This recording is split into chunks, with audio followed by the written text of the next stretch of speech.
All right, Alex, thanks for joining us. Welcome. Let's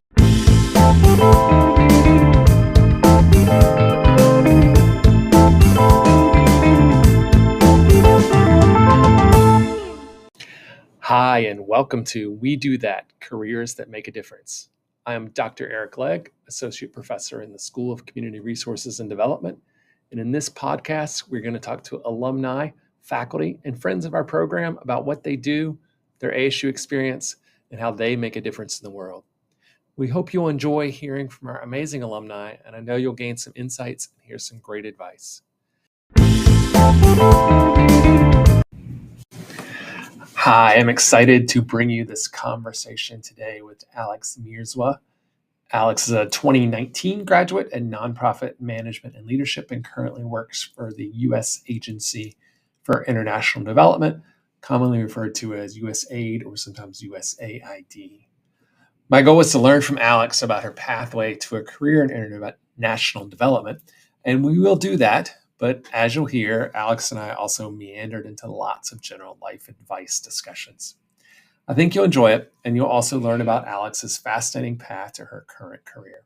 Let's get started. All right, Alex, thanks for joining us. Welcome. Let's just dive right in and help folks get to know you. So tell us a little bit about growing up. Where were you born and where'd you grow up? Hello, everyone. Hi, listeners. So I was born in Paris, France. I lived there for 8 years, and then I moved to beautiful Arizona.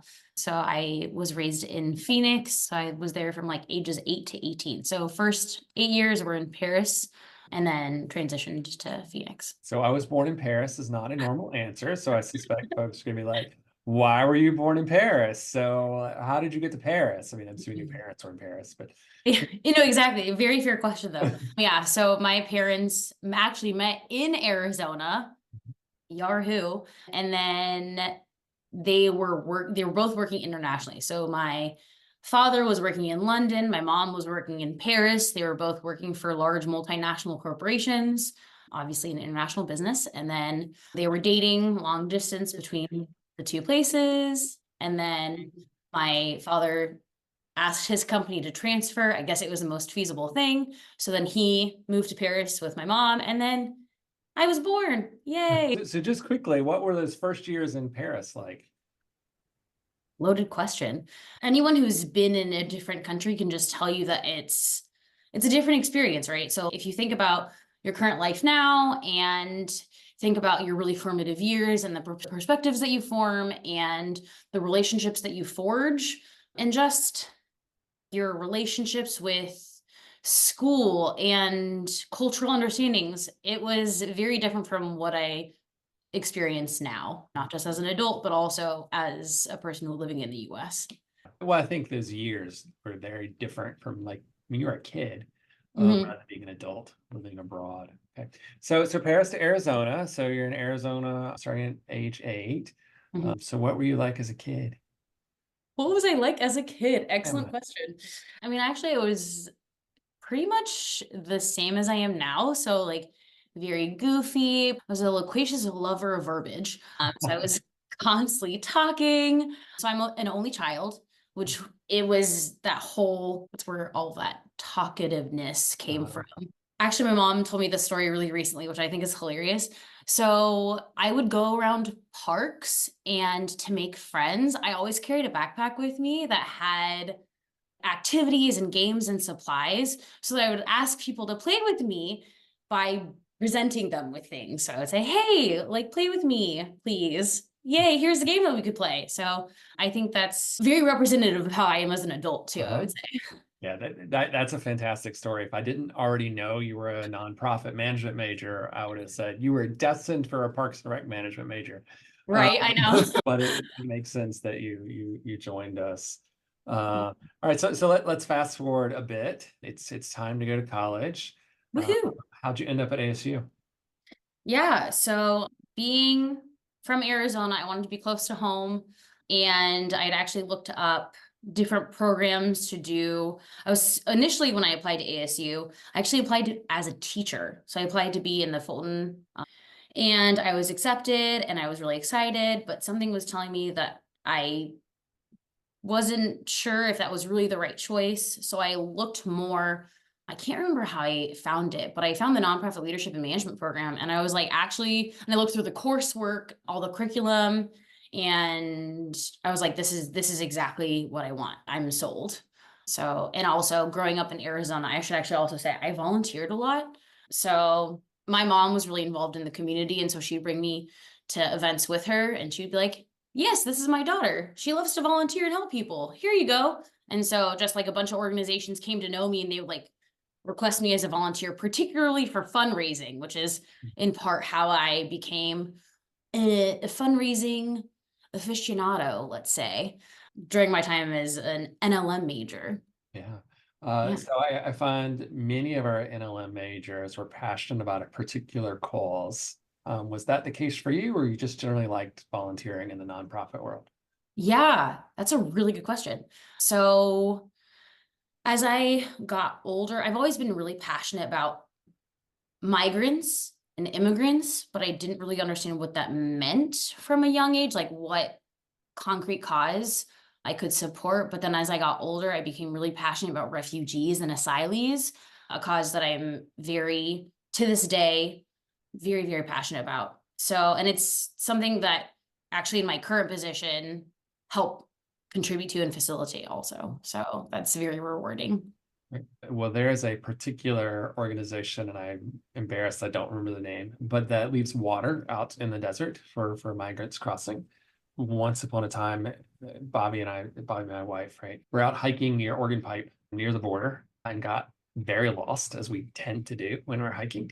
Well, Happens to the best of us. yeah, what was meant to be a like couple mile quick hike, and we were still wearing tevas, turned into like 14-mile hike. Oh Uh, my gosh. Wow. anyway, we were getting a little nervous, and we stumbled across one of those waters left in the desert, and we used that water. We came back and then donated to that organization because we definitely felt a little guilty about our negligence in planning our hike. But lots of good causes. Yeah, but I mean, also, I think that until you're in a situation, you're experiencing those kinds of dire circumstances, you take for granted something that's as basic as water, Yeah, which, and especially, when you experience the really intense, sweltering Arizona heat, you're like, oh, yeah, whatever, water. Like, okay, this is a little bit of a deviation, but where I live now on the East Coast, people take water for granted. But coming from a Southwestern perspective, never take water for granted because you actually never know when it's going to stop being clean or just stop flowing freely. absolutely. So thinking about your time at ASU now, any moments that were particularly defining or pivotable? Pivotable. I just made up a word there. I love Pivotable it. in taking your major to career. So any eureka moments or things you look back fondly, and maybe that's not even educational. Maybe that's I remember going to this football game, and I'll never forget that. Yeah. Okay. So definitely your class. I'm so embarrassed that I can't remember the class, but it was intro to not intro to resource management, but it was like a crash course in statistics, and it Yep. helped me so much in my graduate school Yeah. classes. Uh, Uh, so the course, and then no one remembers the name of it, even if you're taking it. So that's I'm okay. so sorry. Assessment and evaluation of community services. Assessment and evaluation of community But service. yeah, it is the undergraduate research class. Why we don't call it that, I don't know. But yeah, I feel like that would be a little bit more intuitive, but yeah. alas, The no, but ASU way, right? We have complicated names for everything. in its own way. But that was a class where I was like, we're quantifying what we do, which I don't know if we discuss enough, very frankly, in the NLM degree, because, when you're talking about fundraising, people are talking about impact, impact, impact, but you're not talking about the data collection of that impact, the methodology of the data collection, how that data is evaluated. So I think that your class does a really, really good job of bringing that to light. And then, my graduate classes further expanded upon that, which was absolute torture, but did it nonetheless. Yeah, well, I appreciate that, and I tell students all the time. I realize this class may not be the most exciting class you will take, but I promise you it'll be useful. But it's one of the most useful classes that anyone Yeah, can take. And I mean that very sincerely. And then also I would think that I took an intro to nonprofits class. I can't remember the class number, but it was Dr. Price's intro to nonprofit organizations class. It just tells you the basics and the history of like the nonprofit sector. And that was really powerful for me. That was a class where I felt that I had made the right choice in at least pursuing a degree in nonprofit leadership and management, and would set me on the right course. So, Right. yeah. So what advice would you give yourself looking back? What would you tell a younger Alex? Ooh, full of good questions. I think I'm very fortunate, and I had parents and yeah, just parents and friends who encouraged me a lot and said, and just reminded me that persistence is the key.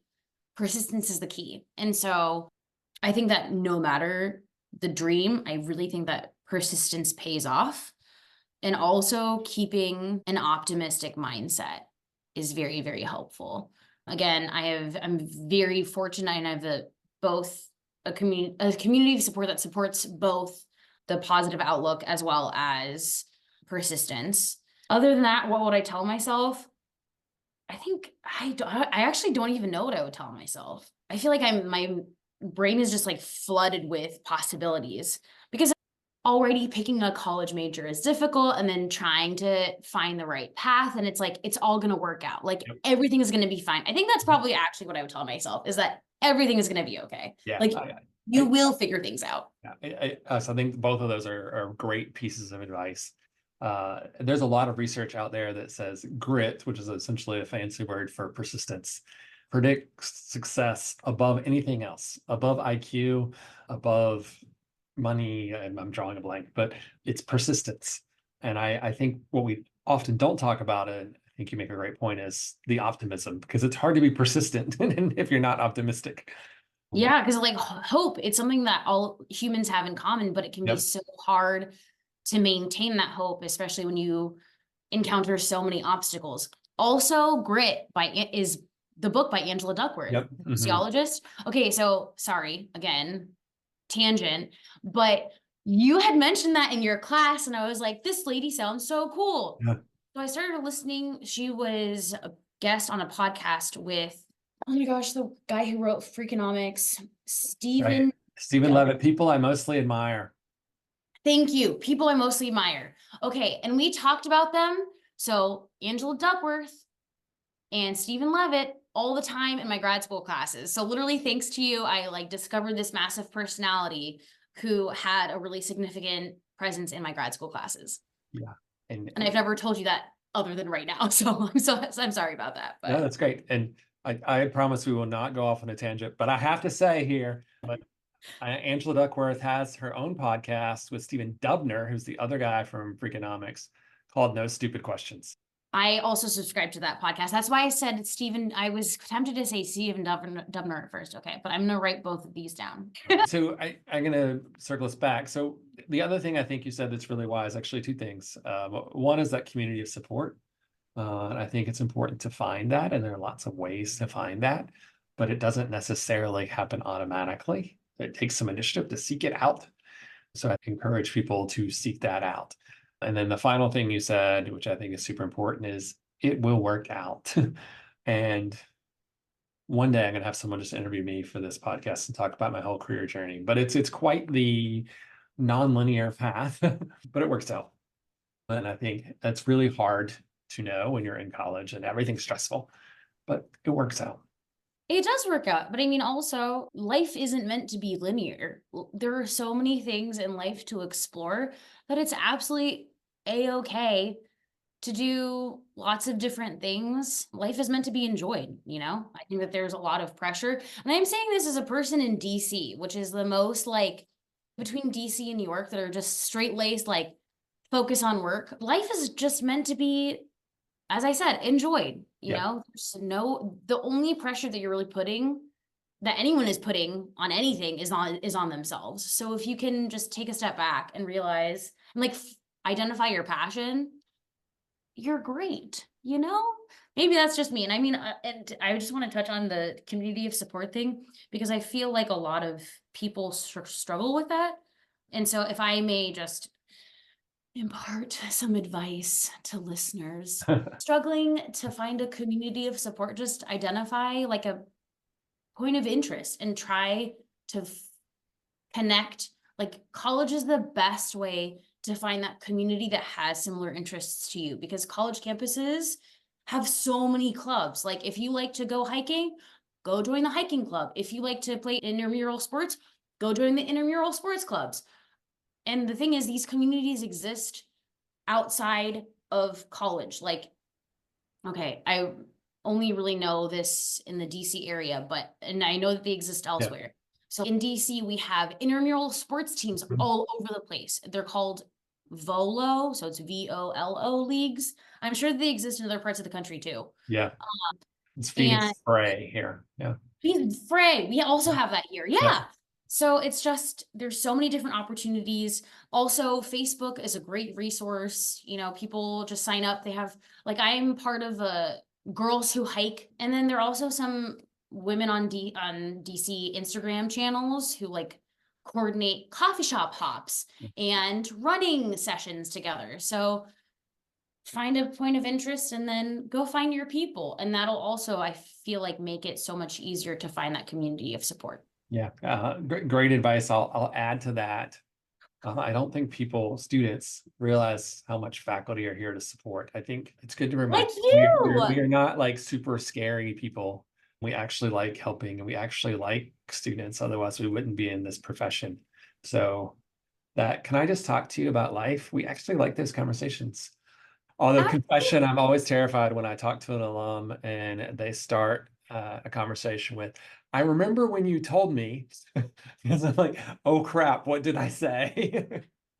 You say only the wisest, most positive It things. hopefully works out. Although frequently it's like, oh, I said that. I don't recall saying that, but glad it's worked out for you. So it's worked No, out. absolutely. And like faculty are so well versed in the resources available. Like exactly to your point, faculty are some of the nicest people because they've dedicated their lives to helping students. Like, what's more beautiful than that? Helping Yeah. students find themselves, identify subjects of interest, and then present them with opportunities to access those Yeah.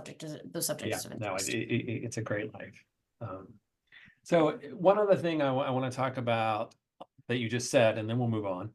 Mhm. But you said something about identify your passion. And I want to talk about that for a second because I think a lot of people, I think this is not just students, I think adults too, feel like you have to identify your passion first. And they feel like you just need whatever, it's going to magically come to you. I'm going to sit around and meditate and my passion is going to come to me.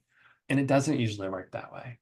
So I think, and I'll be interested in your response, that too often we tell people find your passion. And sometimes we need to tell people like do the work, like try things, experiment. Does it sound like it might be amazing? Maybe not, but it might be. Anyway, what do you think about that? Am I off base? No, I don't think you're off base at all. And I think that I don't know if it's fortunate or not, but I'm of the school of thought of experiment, try new things. Yeah. The worst that can happen is that it doesn't come to fruition. And when I say that, it's just like, okay, so you don't feel super fulfilled from it. Okay, that's fine. Then go try something else. I think it's also very easy to say that though, because it does take a lot of courage to put yourself out there. Does. Absolutely. Yeah, it takes a Um, ton of courage. and so I think that's also what makes it really hard for people to do that kind of Mm. experimentation. Unfortunately, admittedly, I don't have any tips or tricks to facilitate that kind of uncomfortable feeling that you experience when you want to try something new. I'm pretty fortunate, and if I want to do something, I just do it. And I think it's in part because I'm an extrovert, so I am willing and ready to go do things. I'm also comfortable doing things on my own, so I also do a lot of things by myself. Like earlier in the year last year, I was like, oh, I would love to take a watercolor class, but I actually don't know how to draw. So after talking to like a couple of different art studios, they were like, you should probably take a basic drawing class. So I just signed up for a basic drawing class. And as it turns out, we were all like a group of DC professionals who were just hanging out, learning to draw for 3 months. It was a great time. Yeah. But, and I think to that end, it's taking, even if you take, like, the first leap is going to be the hardest. So after you can take that first leap to do that thing, whether it be join an outdoor club, join a craft club, join a language club, join those things, it's just the first leap is the hardest, but after that, it does get easier. And after that, you can meet your people and you can find your interests. But the thing is also, sometimes you might not find your passion, and that's okay. Like, it's okay to not be passionate about what you do. It's okay to, like, and when I say to not feel passionate about what you do as a career, what you do as a major, it's okay to not be quote unquote passionate about it. However, I hope that people derive enjoyment from it, because you are electing to commit good amounts of time to it. But different people have different motivations. So I hope that people at least find interest in what they do. Yeah. Even if they don't find passion from it. Yeah, That was a very with long. you. No, it's great, Alex. I agree with you, and 100% that courage is hard. I'm not an extrovert. I'm actually a really strong introvert, which surprises people sometimes because they're like, "But you teach classes. There's probably all these students." I'm like, "That's a different thing," and so it is hard for me to do those things. But yeah, it's I think it's breaking it down into bite size. Like, what's the very next step, and doing that little step. For me, as you know, like I have this huge leadership role in U.S. tennis that's led to lots of amazing things. And that started because I talked to someone after a conference and I was scared to death to go up to them and talk to them. But it all started there. So that courage is huge. I mean, so taking that as an example, so like for introverts who are like major introverts who are listening, what is something like, how did you manage and navigate that fear? And how did you take that leap into to have that conversation? It's a great question. I literally remember like standing around waiting for that person to finish another conversation and just being like, "Hi, my name is Eric. Like, I'm really interested in tennis. How can I get involved?" Yeah, that's just, I don't know, Alex. I don't really know what gave me that courage other than I think I was probably literally shaking, which now seems silly, but it's hard. And I think I want to acknowledge to people that it's hard, and uh, but it pays a lot of dividends. Yeah. But yay, go you for having done it. Yeah. Many Because years. as you said, it takes a lot of courage and you were probably shaking at the time. And like, Yeah. that's a lot of discomfort. Hmm. But you did it and changed your life. And that's absolutely remarkable. Yeah. Great. All right. So let's get back to we're gonna get close to wrapping up ASU here. Internship. So everybody wants to know about the internship. So what did you do? How did you get it? Oh, Lord. When you say internships, okay, so here's the deal. I have had like 45 million internships. Are you talking about the principal Yeah. one at the end? Yeah, thank you for reminding me that because I was asking this question. I was like, you had a lot. So let's talk about, to the extent you can, all of them. So let's say all of your work experience once you started your after you started your degree, Okay. and then you can just say, oh, by the way, that was the official one. Okay. Okay. Yeah, it sounds good. All right. Okay. So what were all your work experiences during college? Oh, Dr. Leg. We can Mm. make this a part one and part two, by the way, if we need to. Oh man, honestly, that's how it feels. So when I started my journey at ASU, I became mesmerized with the Make-A-Wish Foundation, and I should say mesmerized by the Make-A-Wish Foundation. And so I really, really wanted to get involved. So I actually used my nope, the community service hours. CFEs, CFEs. community. Oh, geez, I don't know what it stands for. That's embarrassing. No, career field experience. There we go. Good job. So I used my CFE hours to start my relationship with Make-A-Wish, because I had to, like, do community service hours. And so I actually did 25, service hours, because that's a requirement for the first semester. And then the second semester, I just continued with them because I was like, oh, this is actually a very manageable thing. I might as well just keep doing it to fulfill the 300 hours, I think, that we had to fulfill. And then actually, I just kept working with them, and an internship slot opened up for the work that I was doing, which was donor care. So helping with the administrative part of, oh my gosh, what is it? I'm forgetting all of my fundraising knowledge. It's the annual fund. There we go. So an internship spot opened up in donor care, and donor care is functionally the operationalization of an annual fund. And so I just continued doing the work that I was doing, but I just had the title of an intern because they liked me so much, because they had fostered a relationship with me for 6 or 7 months. They knew that I was a competent worker, blah, blah, blah, that I was reliable. And then I just kept going up with Make-A-Wish. So I ended up interning for Make-A-Wish America, and then I ended up interning for Make-A-Wish France during college. And then I also interned with the International Rescue Committee. And then my final like big required internship was with the Barrow Neurological Foundation, which is a hospital foundation to try to help support patients who may not have the necessary resources to be able to get the care that they need. So it was really, really interesting interacting with kids who were receiving the care and then interacting with an institution that was providing the care. So seeing both sides of the donor care, the caregiver caregivee relationship. And then also for the International Rescue Committee, as I had mentioned earlier, that was kind of the culmination of my interest in immigrant refugee issues. And I wanted to take a deeper dive into that. And then I ended up volunteering and interning with them for a really long time. So, yeah. So how did you get the one at Barrow? Was that just something you applied for? Because that seems different than the others. It's very different from the others. So, yeah. So I actually also, I worked also a little bit about me as a person, which I think is important to know, is that, and this is not conventional to say, so I believe in the power of institutions. So I am the kind of person who I will always look to a big public, private, nonprofit institution. And I see that as like a really big community marker. And so I always want to get involved with those kinds of bigger institutions.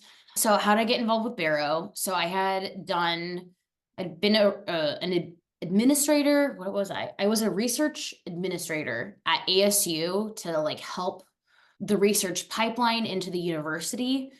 And so they were actually looking for someone who'd had experience in health and also research, because they wanted someone to help build a research pipeline for doctors to apply for national grants. And that latter part is actually exactly what I did for ASU as a university. So I found it and I applied for it, given very niche interests. Mm-hmm. So I realized that might not be very accessible to other people, and I'm very, very sorry. I think it's more of like, understand your skill sets, understand your like knowledge base and how you can leverage that. I don't know if that's helpful. Yeah, that's great. I think one of the pieces of advice I'm taking this from this, or at least going to summarize, and maybe selfishly, because advice I often give students, which is a bit non-traditional, is say yes. Say yes to every opportunity that comes your way. I feel like we live in an era of it's like, say no, define your boundaries, blah, blah, blah. I shouldn't roll my eyes, but I am. And I'm not saying there's not value to that. And yes, I see people get overwhelmed by saying yes too many times, but too often I see the opposite. For whatever reason, people don't say yes to everything. And Alex, what I hear is yes to Barrow, yes to that research position, yes to IRC, yes to Make-A-Wish. And I think that's the takeaway here. And I bet there were times you felt overwhelmed. Oh my gosh. So throughout my entire undergraduate career, hold on, I have to think about this. But throughout because I did mostly unpaid internships and I had to pay my own bills. Mm-hmm. And so throughout every summer, at least of undergrad, I was doing 1 to 2 internships at a time.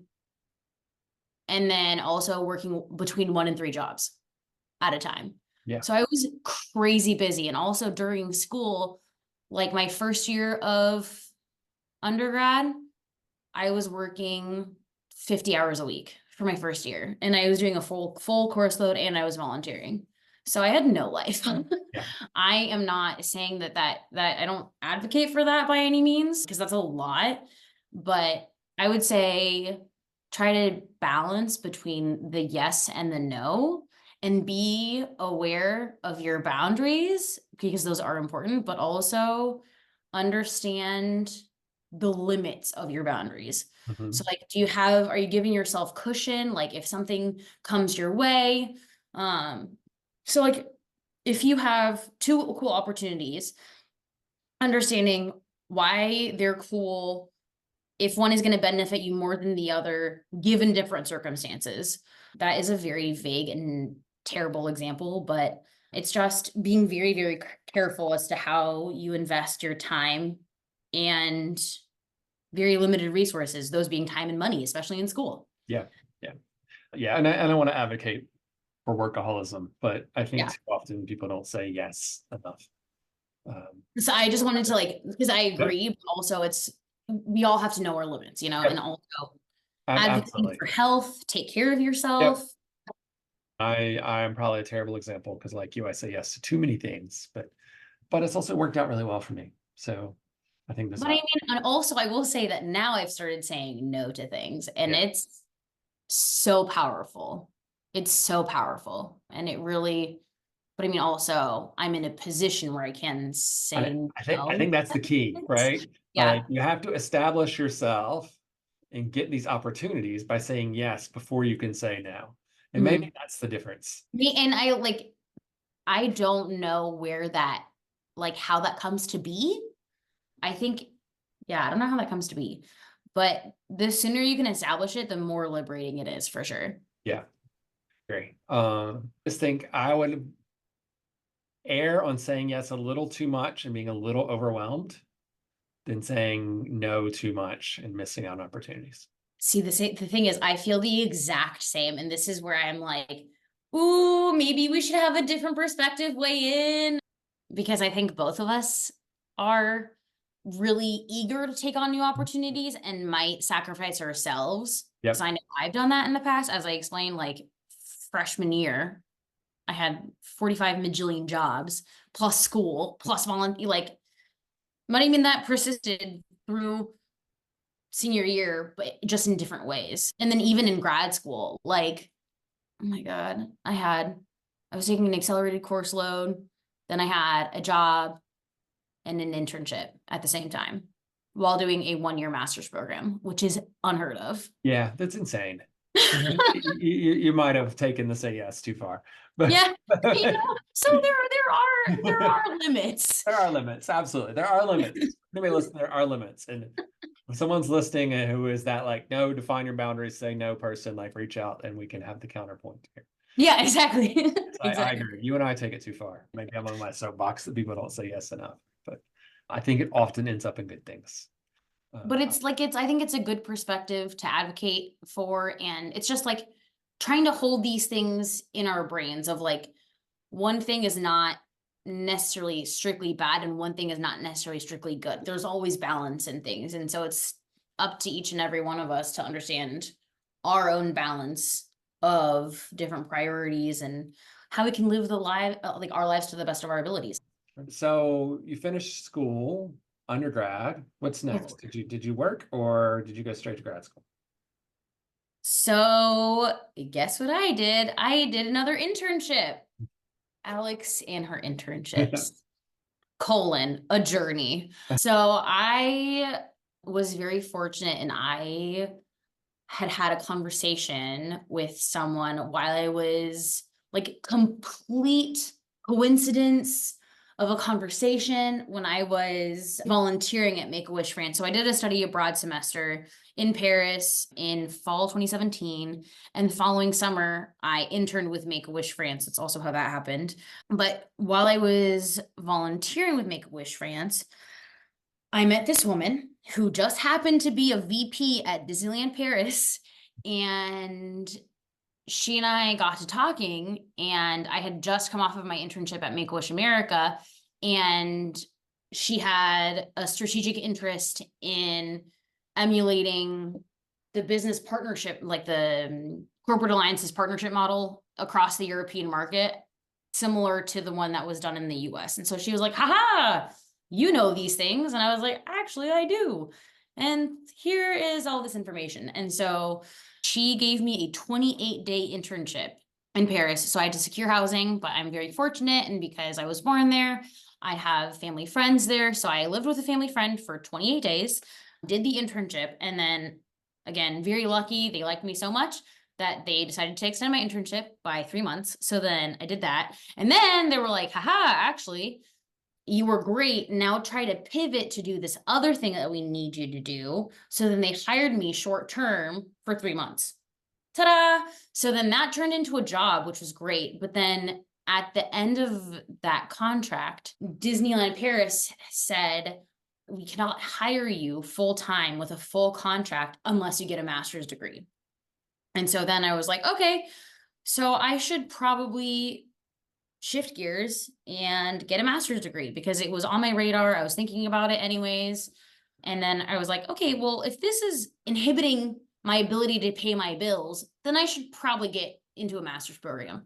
While I was doing my search, I went to this conference, randomly met a guy on a panel who I asked him out for coffee, ended up hiring me. So I got another short-term contract, and he advised me on what kinds of graduate schools I should apply to. And then actually after that, I got into graduate school, worked for him, and then moved back to the US. Okay. So I was out of school for like a year and 3 months, and then I went back to grad school. And what work were you doing for him? So he was a manager at a place called the Good Lobby, which is a public policy firm in Brussels. So I was on the communications team. So we taught citizens, NGOs, and social movements about EU policymaking processes within EU institutions. So not just European nations themselves, but like the EU Commission and how that works and how different regulations and different members of parliament, how they vote and how that impacts people in their respective countries. So yeah, and actually, I guess this is an important part to note. For both Disneyland Paris and for the Good Lobby, listeners should know that I am a European citizen as well. So I'm a dual national. I'm an American citizen, but I'm also a European citizen, which means that I can go between both countries, and I do have the ability to work freely. Yeah, which helps. Yeah, quite a Yeah. bit. Yeah. Sorry, I should have mentioned that earlier. No, that's a good clarification for people who are like, I want to work in Paris. Right? Yeah. It's harder than you might think. But when you study abroad, I mean, volunteer, like if you ever study abroad, because that's a huge privilege, Yep. try to take advantage of that privilege and like try to like volunteer with local organizations. That's what I did. That's what I did with Make-A-Wish France, and it ended up working out. Yeah. I mean, obviously it was Make-A-Wish France and I had working rights, but like if you can develop relationships with people, they might be able to sponsor visas, you know? Yeah, absolutely. Yeah. Absolutely. So you went to grad school at Syracuse in public policy, public affairs, which is it? Yeah. Which is it? What's the Oh, it's technically an MPA, which is a master of. so you got your MPA. Okay. Yeah. Yeah. Masters in Public Administration. Yeah. It's a long one. Yeah. Which I highly recommend as a really good master's degree for folks. But what made you choose that particular degree? Yeah, so the guy that I mentioned where I worked for him, I had told him because I have 400 million different interests in life. As you know, because I did that independent study in your class, I'm really interested in corporate social responsibility, but also like corporate philanthropy, what that looks like on the ground with employees, but also from a corporate perspective. And then I'm also interested in democracy and governance. And then I'm also interested in nonprofits. I'm also interested in social enterprises. I have 10 million interests. It's fine. And so I told him this, and I was like, I need to get a master's degree that allows for that versatility, that gives me that room to breathe where I can pivot however I want. And so he was like, well, you have a nonprofit leadership and management major from your undergrad, you have a business minor. I think it would make sense for you to be able to go between sectors and get a Master of Public Administration. So technically, like with all my degrees, I have all three perspectives of the three sectors, right? Yeah. So I have the public sector, the private sector, and then I have the nonprofit sector. And I've, in my experiences, have dabbled in all of those, whether it's like the intersections of those or just purely nonprofit or purely in business, but they usually cross over. So he really helped me through that. And I'm very, very grateful to him because it was a big decision because like grad school is expensive Yeah. and I paid for grad school all through federal loans. So it's like $90,000 to your name is a lot of money. Yeah. Oh, sorry that I'm laughing, but it's a huge investment, but like you're making a really big investment in yourself and in a big investment in your future. Those loans are super scary. The data support that it pays for itself in the long term, both in sheer dollars and also just career satisfaction. Again, not to diminish that taking out loans is a scary thing, but it does tend to work out. And I highly recommend it MPA for people, particularly nonprofit management majors or Parks and Rec management majors, as a way to that experience. So let's skip a little bit ahead and then we may backtrack. We'll see. You are currently working for see what I'm USAID or USAID, or what did you say you heard it called? Did you say you said? Yeah, you said. I was haven't like, heard that wait, one. I haven't heard that one. But for folks who don't know, USAID, US, oh, you, now I blank. International Development. What does it stand for? Yeah, no, that's exactly what it is. So it's the Yeah, U.S. Agency for International Development. agency is the word I was blanking on. I couldn't think of CFEs earlier, so it's all good. So tell us what you do now, and then I know it wasn't your first job, so we'll backtrack as needed. Woohoo! Again, Alex's life, or I guess before it was Alex's internships, a journey, Alex's professional experiences, a journey. Yeah, so I currently work as a grant specialist for the Bureau for Humanitarian Assistance within the U.S. Agency for International Development. It's a mouthful. And so, in short, I am part of a team of people who verifies federal compliance for every dollar that flows out of the US government for humanitarian assistance. So, and why do I do federal compliance? It's to make sure that, very frankly, we don't fund any insurgent groups. We're not funding countries against which we have sanctions. And when I say we, I just mean the US government as a whole. So also, if we have agreements with UN organizations, I also verify those sanctions. Yeah, so it's a very admin job. Yeah. So how did you get that job? Okay, so I had mentioned before that I had worked for TU as a research development administrator. That was my full post title. It just came to me. And so during that time, I was responsible for building a research pipeline of monies to come into the university to see like what opportunities the university could apply for. So it was something called limited submissions, where the university would have to do an internal competition to select faculty who are working on interesting things and who the university would be willing to sponsor for very, very competitive grants on a national level. Okay, so that being said, that means that I had experience in federal award management, because I had to interact with national actors, so like NIH principally, and we did some Department of State funding opportunities. I can't remember what else we did. That was like 6 years ago at this point, so my memory is failing. But so I had a federal award management, and then I'm going to be backtracking for you. I also had a job in DC at Chemonics International, which is something called an implementing partner organization. So it means that you do all the programmatic support for activities that are happening on the ground.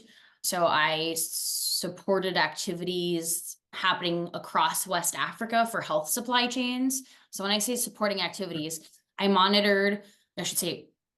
accounted, budgeted, monitored, every single expenditure for $2.5 million for 2 portfolios for activities happening in 6 different countries. So it's like having that kind of responsibility. That's what they look for. They look for experience with international organizations. They look for experience with money also, because, we are entrusted to make sure that we handle taxpayer money responsibly. Like, part of my job is not just the sanctions, but also making sure that I file things correctly per the US government regulations so that the government can go back in case any kind of concerned citizens ask, where do my tax dollars go? They can go back and say, this is exactly how we use your money.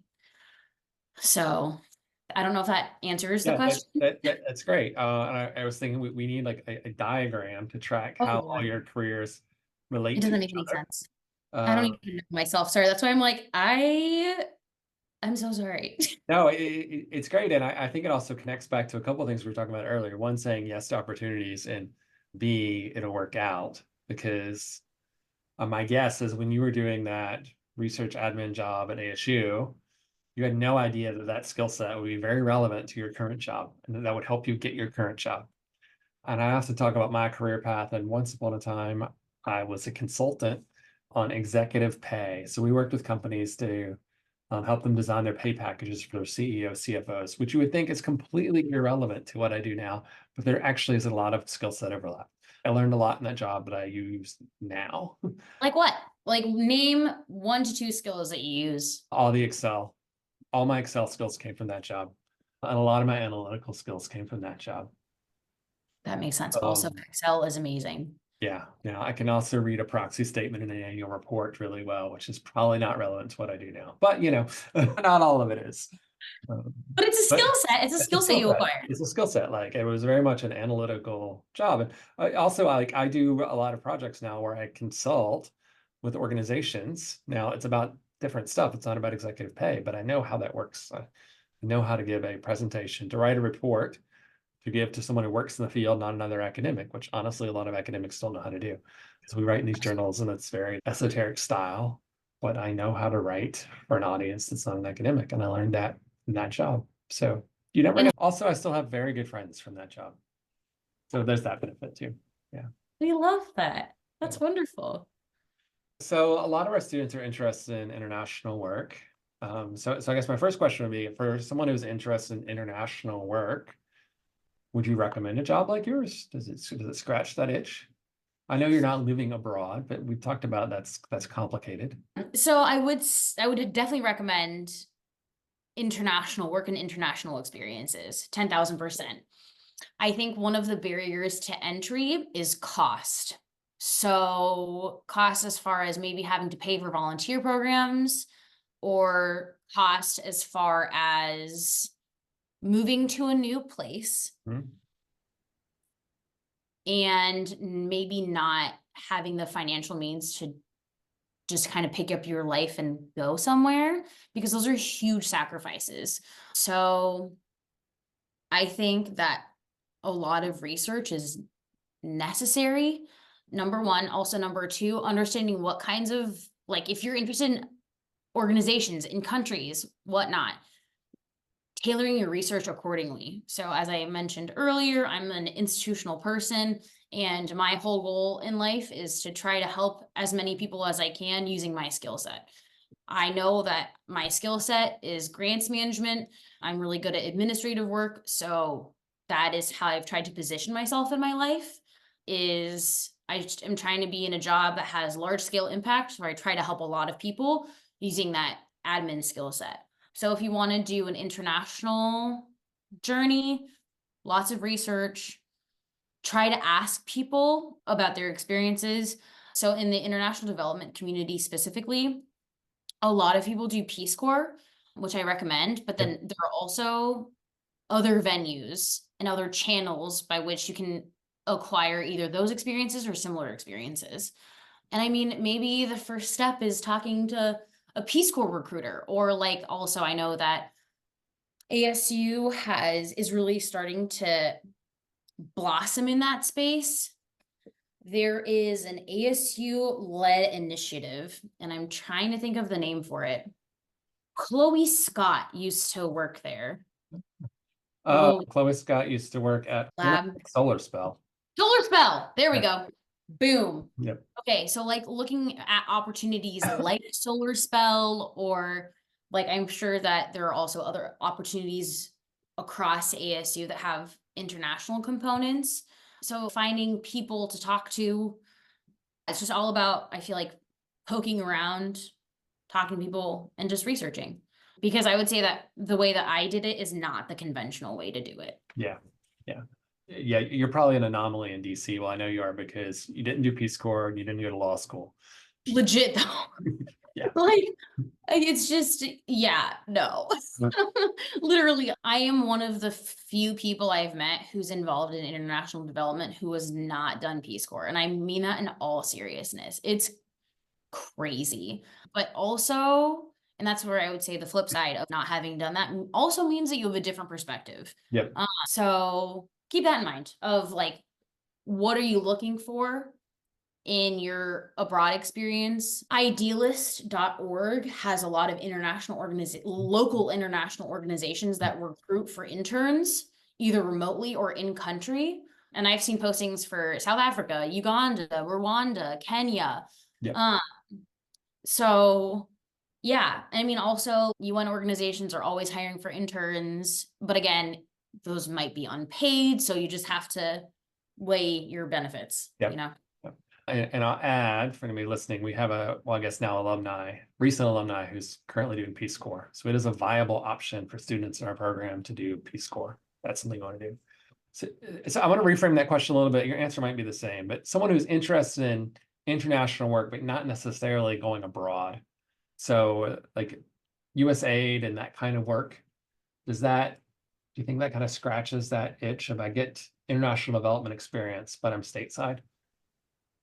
It's a much more viable path, I will say that, than going to living abroad. I mean, that's the path I've taken. So, and that's, I think I said that in my earlier response, which is it depends. Like, I am personally very comfortable with doing admin work because I know that, like, I'm good at that. I don't feel the need to travel abroad. I would like to at some point to like go to the countries where we're working, but I just Yeah, have this I guess what I'm opportunity. trying to get at, and maybe I should have just said it, is I think we have a lot of people who want to work internationally and they see it as this very exciting, exotic thing. And I'm not saying it's not, but I think you can get a lot of that fulfillment working for the US government Hmm. and you can still travel. Oh, absolutely. But you get that, and I think people don't always realize when they say like, "Oh, I want to do international." Like, there's great ways to do international development work. It's in the U.S. It doesn't necessarily mean applying abroad. And maybe I should have just said that instead of trying to ask you a vague question to tease it out. But I mean, I like absolutely. I think like there are so many organizations in the US that do work abroad. Habitat for Humanity, Food for the Hungry, Save the Children, Mercy Corps. All of these are based in the US. They all have, depending on their structure, they also have offices abroad. So maybe you can get transferred, or maybe they'll send you into the field. Different organizations have different models where they can rotate staff in and out. The International Rescue Committee, I'm trying to think of the Norwegian Refugee Council.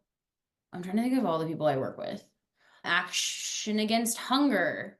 I'm running out of names right now. Yeah, you But make a great point. There are lots of nonprofits doing international work that also have a U.S. presence. I, being the Washingtonian, think of the federal government, but yeah, no, but I mean, also there's so many opportunities in the federal government. I'm just trying to name more accessible places because the federal government can be really, really hard to get into. And especially, I just honestly applied for it blindly and it just happened to work out. yeah, So, but that's not something that happens a lot. yeah. But there's other places are great places to start and get that experience. Yeah. Yeah, absolutely. So let's say someone is interested in a job like yours. What advice would you give them? I have no idea. Maybe you can just say, see previous answers, because we have given a lot of advice between the two of us during the last Yeah, I feel hour. like we really have though. Oh man. Okay, I have one because this is something that I try to tell myself, and I think that you can relate to this. Stay curious. Um, I think curiosity is so important. Mhm. Curiosity is the driver of improvement. It's the driver of knowledge acquisition. Sorry to even use that phrase, but like learning new things is so cool. Learning new perspectives on even the same thing is so cool because you get to see how someone else thinks of something. Learning a new hobby. So you don't learn those things unless you're curious. So I think that curiosity is the first step. Yeah. And I think that sometimes, as people become busy or we get older or whatnot, we kind of lose that sense of curiosity and that sense of potentially wonder that can come from that curiosity. Well, I think that's fantastic advice. And there are great ways to stay curious and to do that. Absolutely. Aside from that, wow, advice. I don't know. I already said be optimistic. Okay, this is a new thing for me, but prioritize building a community of love and support. So I've always had a community of love and support, but like I'm across the country for my family. So, and I don't have family in this immediate area. So I need to have, and I haven't seen my good friends from Arizona for a very long time. Unfortunately, because we drift and we've taken different courses with our lives. So it's like, I think whatever you do, just building good relationships and maintaining those relationships, whatever that looks like. I think that's honestly something I really, really pride myself on. And especially like if you're about to graduate and you're like, oh my God, my entire life is going to change. I really hope that if you haven't found your people by now, you're making a conscious effort to like start finding those people. Yeah. That's And I'll add to that is be that community of support for someone else. absolutely. I'm going to tell a little story and we're going to close on this. I don't know if I've ever told you this or not, maybe. But before I had met you, before you were in my class, Erica Carner, we both know, who was in my class and doing some research with me, asked me if I knew you, and I did not. And I still remember, I don't know why, but I'll never forget it. She was telling us, she's like, everybody needs an Alex in their life, was how she described you. So And sweet. that's a high compliment. And Sweet. I think that says what a support you are for a lot of people. And I think what you've shared today will be listened to by hopefully lots of people, but it's great advice. And you and I could talk for hours, as we know. It's true. But I super appreciate you. I know we've gone extra long. We may make this 2 episodes, which would be kind of fun. If I can find a natural split point, we'll make it 2. Why not? Let's Yep. break some records. But Yep. thank you so much for sharing that story. That's so beautiful. I'm going to text Erica and tell her thank you Yeah, for text her. She having would. said that and then for sharing that with you. Like that's, as you said, that's a very high compliment. That's very, very sweet and very kind. I really Yep. appreciate it. Yep. Thank you. All right, Alex. Well, thank you so much. Yay. Thank you, doctor. Like, thank you for having me on the pod. And if you are interested in learning more about one of our degrees and how you can make your mark on the world, you can find out more at scrd.asu.edu. SCRD is the abbreviation for our school. Again, that's scrd.asu.edu.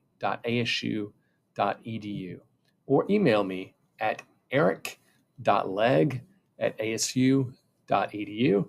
That's eric.legg@asu.edu. I promise I'll answer every email, and I hope you enjoy our guest.